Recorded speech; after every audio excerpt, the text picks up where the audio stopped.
Jujur, ini adalah bagian buku saya yang saya ketik sampai hampir menangis, karena ini semua kenyataan. Ini adalah buku pribadi saya. Kalau kamu suka banget dengan cara pikir saya, buku ini akan menjadi buku idaman kamu.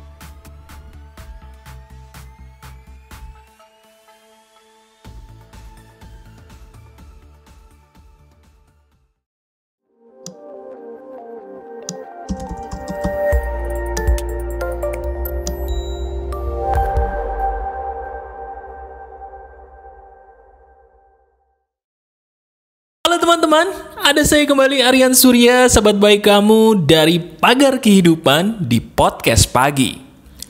Kalau kita bicara soal kehidupan, udah pasti segala sesuatu itu pasti kadang-kadang mirip ya. Coba deh, sekarang saya ingin tanya dong, sekalian kamu tulis di komentar, pernah gak sih seumur-umur kamu nonton Pagar Kehidupan, terus kamu bingung?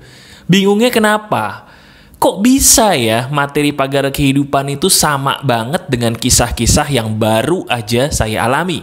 Coba tuliskan di komentar, video apa yang pertama kali membuat kamu berkata, kok ini mirip banget ya dengan kisah saya? Saya pengen tahu. Tuliskan di komentar ya. Sambil kamu menuliskan kisah kamu di komentar, kali ini kita akan mempelajari sebuah hal yang lagi-lagi emas, tapi bukan omong kosong. Benar.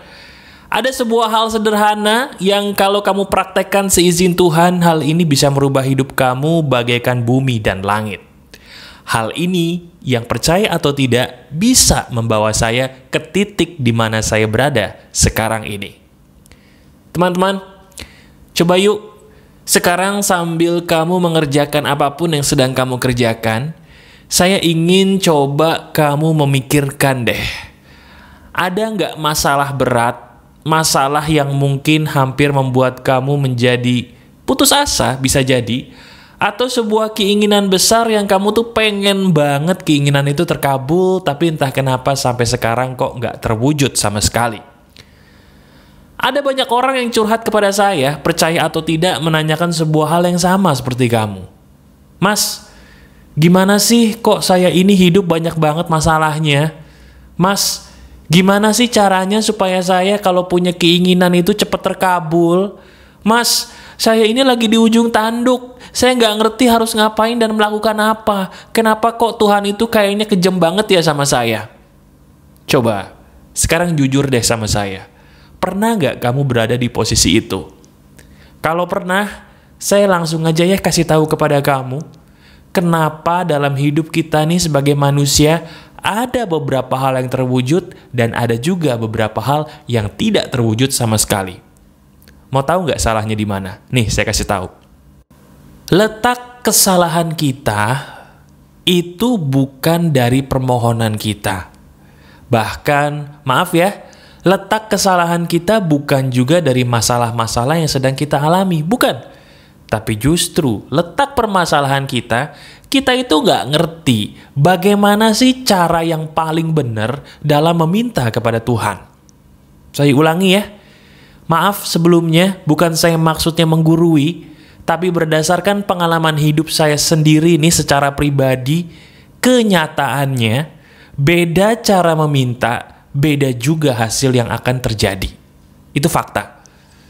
Nah sekarang, sebelum kita melangkah lebih jauh, saya ingin kamu merenungkan ucapan saya dan pertanyaan saya. Coba, sekarang kalau saya ingin diri kamu merenung ke dalam dirimu sendiri, bagaimana cara kamu selama ini meminta kepada Tuhanmu? Bagaimana cara kamu selama ini berdiskusi kepada Tuhanmu? Nah, sekarang coba dipikir-pikir. Maaf ya, maaf nih saya sekali lagi ngomong. Apakah dalam cara kamu meminta kepadanya, ada nggak sih kalau secara jujur, sebuah perasaan ngotot gitu?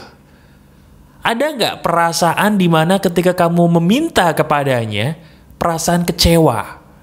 Saya ulangi ya, ketika kamu meminta apapun dalam hidup kamu, lihat dirimu sendiri.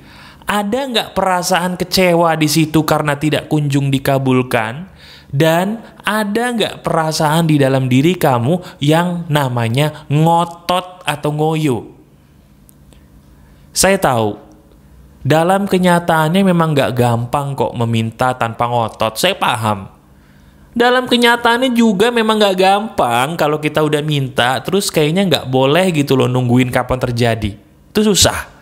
Nah, sekarang saya tanpa babi bu akan langsung aja ngajarin kepada kamu sebuah hal yang sederhana banget yang belum pernah diajarin siapapun, bisa jadi baru saya nih sebagai sahabat kamu yang mengajarkannya.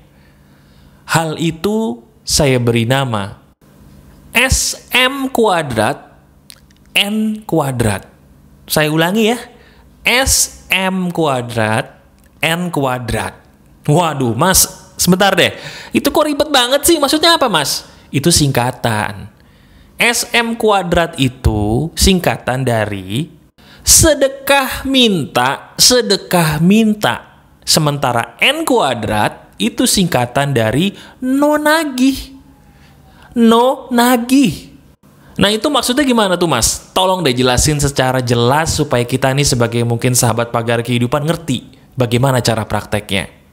Cara prakteknya tuh gampang. Gini, kalau diri kamu sedang ada masalah apapun, kalau diri kamu sedang ada sebuah keinginan besar terutama yang mendesak apapun, sekarang juga silahkan kamu bersedekah, tapi selesai kamu bersedekah, minta kepada Yang Maha Kuasa apa yang menjadi keinginan kamu, baik itu masalahnya dihilangkan atau keinginan besar yang pengen banget terwujud. Jadi kamu sedekah dulu, habis sedekah kamu berdoa minta apa yang kamu mau, oke? Nah, kalau sampai situ doang, video saya yang dulu udah ada tuh ngejelasin. Tapi saya menjelaskan lebih luas lagi. Jangan berhenti di situ. Loh, Mas, habis sedekah saya minta, terus ngapain lagi emang? Habis dari situ gak usah dipikirin hasilnya. Jadi ibarat kata gini nih, ibarat kata sekarang kamu maaf ya lagi sakit.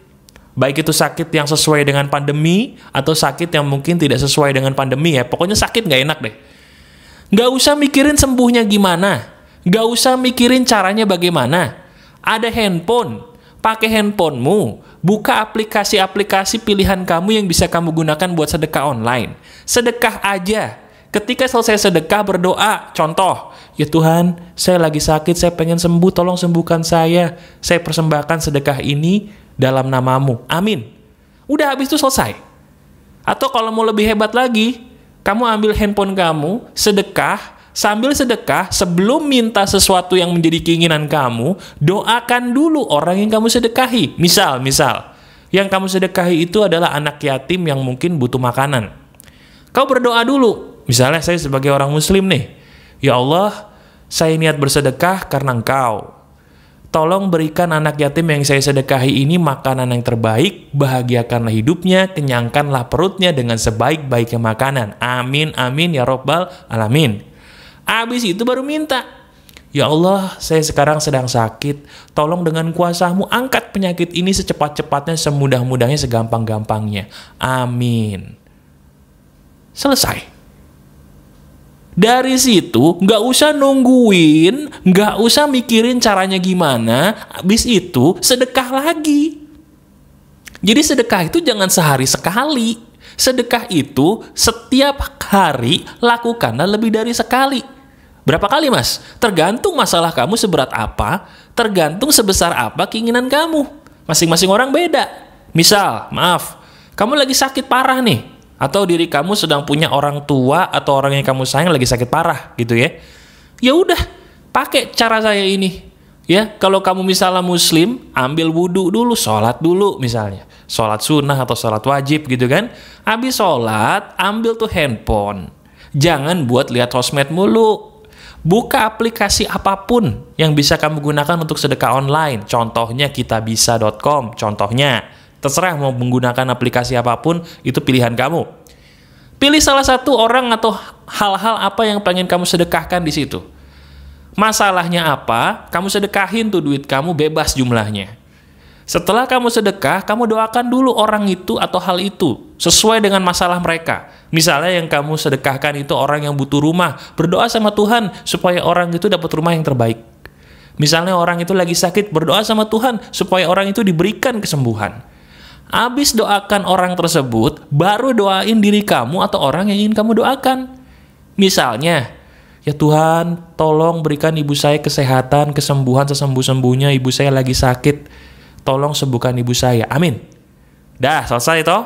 Nanti beberapa jam kemudian lakukan itu lagi. Semakin masalah kamu itu berat, semakin keinginan kamu itu besar, lakukan teknik ini berulang kali. Jangan cuma sekali. Saya itu sebenarnya sedih loh kalau ngelihat sahabat pagar kehidupan ada yang sedekah setiap hari cuma 1.000 perak. Loh mas, kok sedih loh? Kan sedekah bebas. Lah iya emang bebas. Tapi lucu gak sih? Dia bisa beli paket handphone nih yang bisa digunakan buat nonton saya.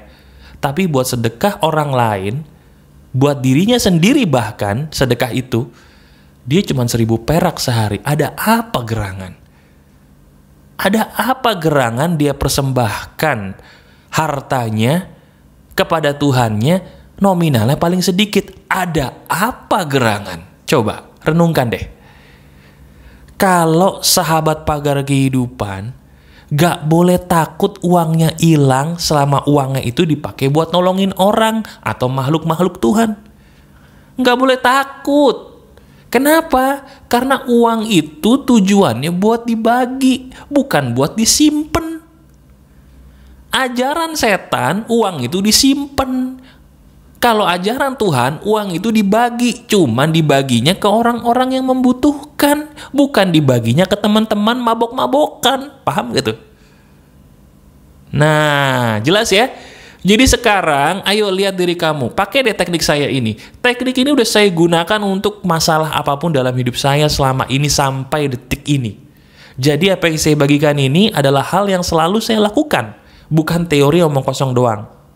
Saya ingin apapun yang menjadi masalah hidup kamu, problema hidup kamu, dengan hal ini, seizin Tuhan bisa beres. Dan apapun yang menjadi keinginan kamu, termasuk nih ya, kamu yang sekarang lagi pengen nikah mungkin, lagi dalam masalah-masalah yang bingung, cari duit mau nikah gimana, pakai nih cara ini. Termasuk juga maaf ya, kayaknya ada nih di antara kamu yang lagi ada masalah dalam rumah tangganya, mohon maaf. Yang baru aja gitu ya, ketahuan pasangannya, ya maaf ya, ngelakuin hal yang tidak baik sama kamu, pengkhianatan mungkin.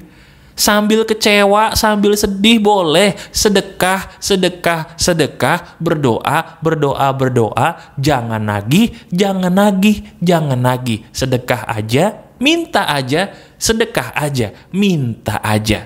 Masalahmu nanti beres sendiri, percaya sama saya. Ya tapi mas kan harus ada usaha betul. Tapi usaha yang paling penting adalah sedekah dan berdoa, sudah. Selesai dari situ, biarkan Tuhan aja yang bekerja, kita nonton. Nanti misalnya Tuhan mempertemukan kita dengan dokter terbaik, ya ambil. Tuhan mempertemukan kita dengan pasangan terbaik, ya ambil. Tuhan mempertemukan kita dengan jalan hidup yang baik, yang membuat kita jadi nggak buntu lagi, ambil. Jadi jangan kita doang yang kerja sendiri di dunia ini, teman-teman. Capek. Libatkan Tuhanmu dengan sebuah hal yang namanya sedekah minta, no nagih, no nagih. Jelas ya? Jadi sekarang coba kamu sebagai sahabat saya uji apa yang saya berikan di hari ini. Apapun yang menjadi problema kamu, lakukan ini. Ingat, sahabat pagar kehidupan gak boleh takut kehilangan uang kalau dia bersedekah. No. Gak akan mungkin uang itu habis kalau dipakai buat nolongin orang lain. Kalau di sinetron bisa habis, tapi kalau di dunia nyata gak akan habis. Justru itu bertambah, atau berganti dengan kemudahan demi kemudahan bagi dirimu sendiri. Itu fakta loh. Boleh kamu uji, ya? Oke? Jadi nggak usah tersenyum-senyum sendiri. Saya ingin kamu praktekkan apa yang saya berikan ini sekarang. Demi apapun yang terjadi dalam hidup kamu, apapun yang kamu minta seizin Tuhan akan jauh lebih mudah terkabul kalau kamu pun menolong orang lain yang sedang susah. Itu hukum alam yang harus kamu pahami. Masih ada saya, Aryan Surya, sahabat baik kamu selalu dari pagar kehidupan. Tetap keep the spirit, keep sharing, and keep loving. Bye-bye.